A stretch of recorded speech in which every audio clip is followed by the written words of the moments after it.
اور مشرک کہتے ہیں کہ اگر اللہ چاہتا تو نہ ہم ہی اس کے سوا کسی چیز کو پوجتے اور نہ ہمارے بڑے ہی پوجتے اور نہ اس کے فرمان کے بغیر ہم کسی چیز کو حرام ٹھہراتے۔ اے پیغمبر، اسی طرح ان سے اگلے لوگوں نے کیا تھا، تو پیغمبروں کے ذمے اللہ کے احکام کو کھول کر سنا دینے کے سوا اور کچھ نہیں۔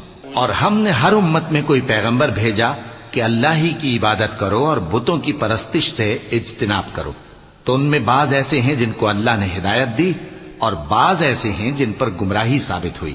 سو زمین میں چل پھر کر دیکھ لو کہ جھٹلانے والوں کا انجام کیسا ہوا۔ اگر تم ان کفار کی ہدایت کے لیے بہت زیادہ خواہش رکھو، جس کو اللہ گمراہ رہنے دے اس کو وہ ہدایت نہیں دیا کرتا، اور ایسے لوگوں کا کوئی مددگار بھی نہیں ہوتا۔